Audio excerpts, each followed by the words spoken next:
Olá amigos, bem-vindo a mais um vídeo. O tema de hoje é sobre salvação incondicional. O sacrifício de Jesus é suficiente para salvar o homem? Ou o homem precisa de praticar algumas obras para ser salvo? E o texto que nós vamos usar hoje é Lucas 18, do 10 até o 14. Jesus contando uma história. Ele diz o seguinte: 2 homens subiram ao templo para orar. Um era fariseu e o outro publicano. O fariseu, em pé, orava no íntimo: Deus, eu te agradeço porque não sou como os outros homens, ladrão, corrupto, adúlteros, nem mesmo como este publicano. Jejuo 2 vezes por semana, dou o dízimo de tudo quanto ganho. Mas o publicano ficou à distância.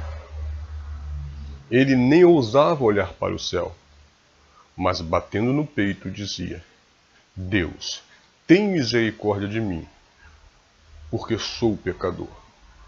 Eu lhes digo que este homem, e não outro, foi para casa justificado diante de Deus.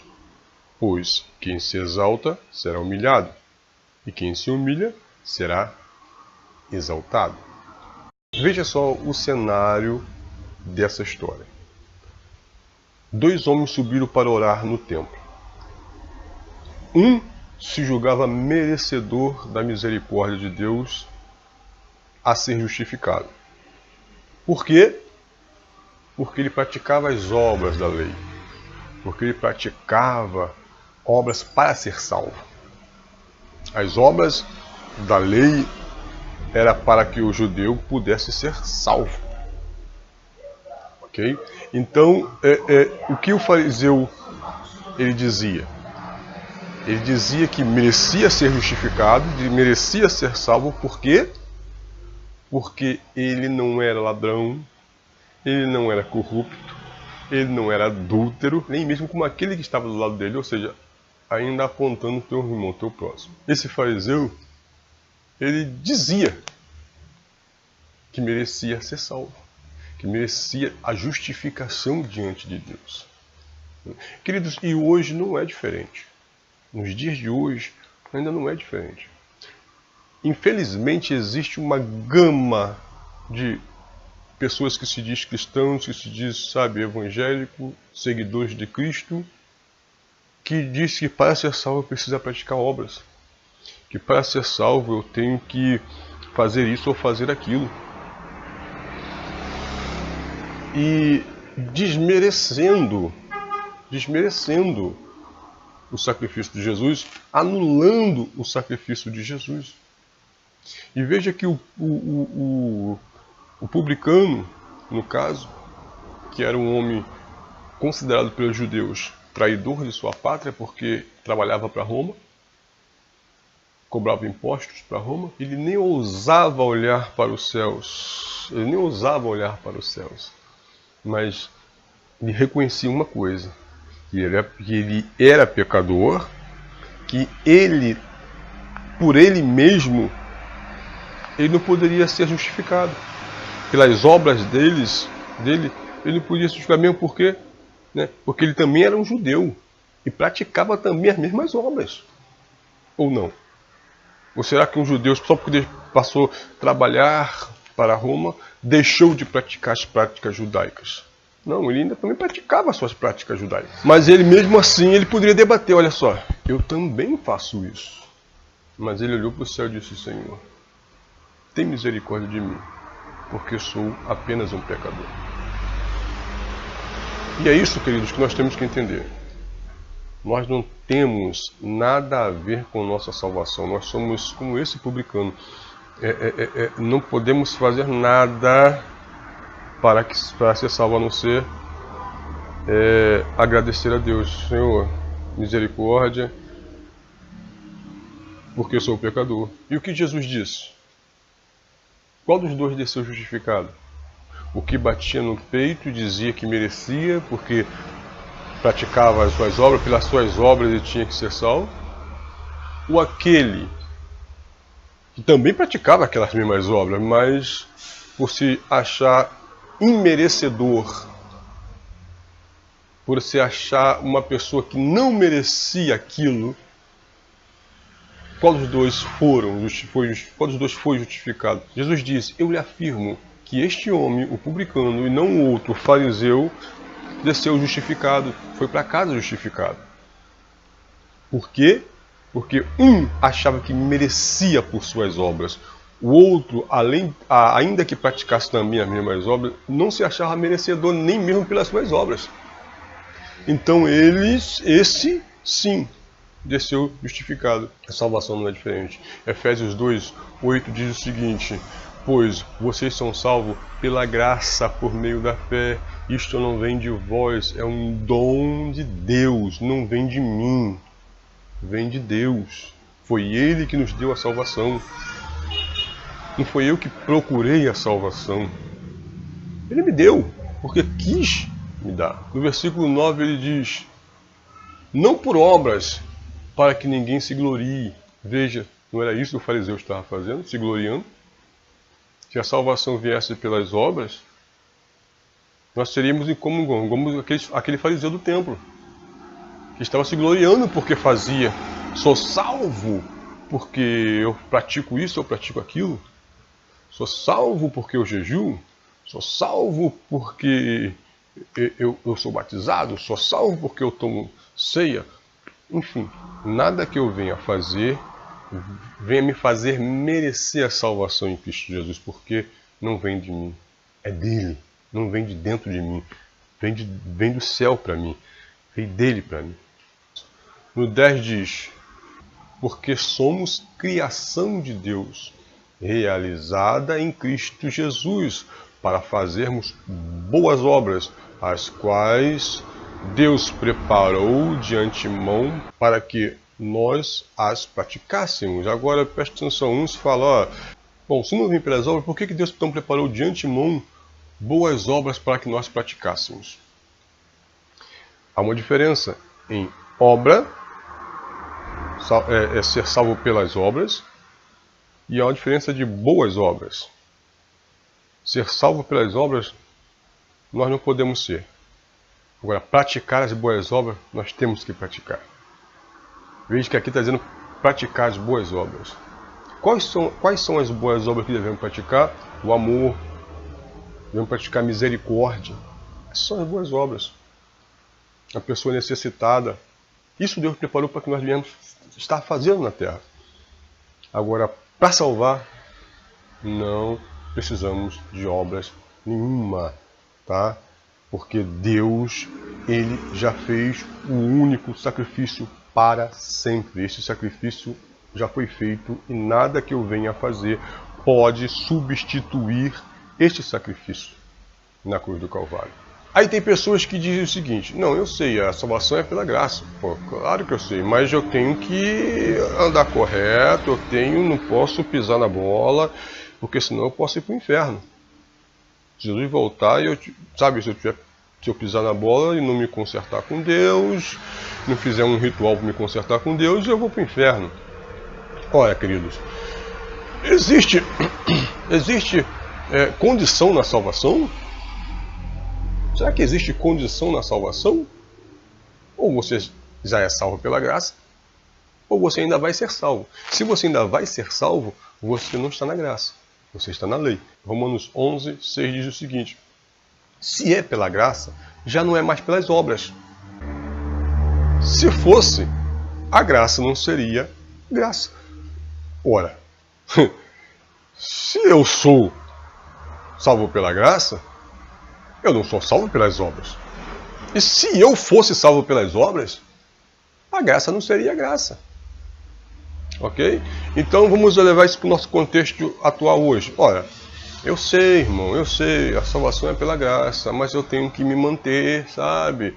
Eu tenho que me manter santo, eu tenho que procurar andar no caminho de Deus para que eu vá para o céu, porque senão eu posso ir para o inferno. Aí já não é mais graça. Aí já é pelas obras. Aí graça já não é mais graça. Entendeu? Aí graça já não é mais graça. Agora já virou obra, já virou lei. E com isso as pessoas fazem o quê? Acabam anulando a graça de Deus. Será que eu posso anular a graça de Deus? Claro que não, a graça é graça e pronto, mas as pessoas acabam anulando isso nas suas próprias vidas. Vivem uma vida problemática, vivem uma vida com medo na terra de ir para o inferno, medo de Deus, medo do diabo, medo de tudo, medo de pecar, medo do pecado em si, medo do inferno, tem medo de tudo, né? Por quê? Porque essa pessoa anula a graça nela mesma. Gálatas 2:21 fala o seguinte: não anulo a graça de Deus, pois se a justiça vem pela lei, Cristo morreu inutilmente. Olha, já que eu anulo a graça de Deus na minha vida, então para mim Cristo morreu inútil, porque o que vale não é mais o sacrifício de Cristo, o que vale é a obra que eu estou fazendo. O que vale é o batismo lá, porque se você não for batizado, você não será salvo. O que vale é a água e não o sangue, né? O que vale é a ceia, porque se você não tomar, você não faz parte do corpo de Cristo. Se você não faz parte do corpo de Cristo, logo você está fora do corpo de Cristo. E quem está fora do corpo de Cristo está perdido, vai para o inferno. Entende isso? Quem não dá dízimo é ladrão. E os ladrões ficarão de fora. E quem está de fora está no inferno. Graça. Cadê a graça? Onde está a graça? Não tem a graça nisso. A lei nisso. Isso é lei. Isso são ordenanças humanas. Porque Cristo já aboliu na cruz todas as ordenanças levíticas. Foi levada com Cristo na cruz do Calvário. Então, eu não preciso mais viver embaixo da lei. Hoje eu vivo única e exclusivamente para Cristo, por Cristo, através do seu sacrifício na cruz, não através das minhas obras meritórias, porque eu apenas olho para o céu, ou nem ouso olhar para o céu e dizer, tem misericórdia de mim, porque só Ele pode, só Ele tem essa misericórdia, só Ele pode nos libertar disso, ok?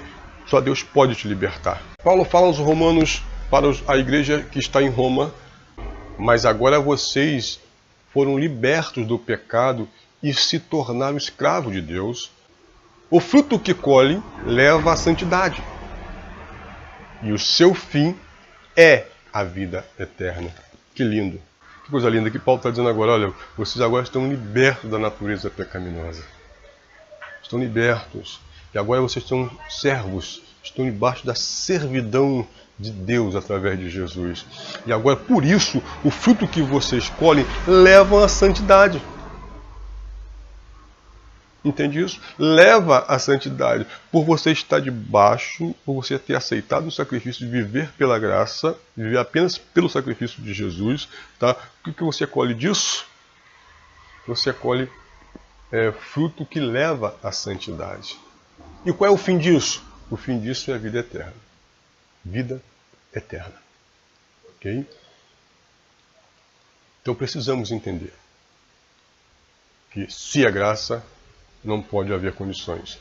Se é graça, não é lei. Porque se for lei, a graça deixa de ser graça. Romanos 6, 23 diz: pois o salário do pecado é a morte, mas o dom gratuito de Deus é a vida eterna em Cristo Jesus, nosso Senhor. Vida eterna em Cristo Jesus, nosso Senhor. Vivíamos embaixo do pecado.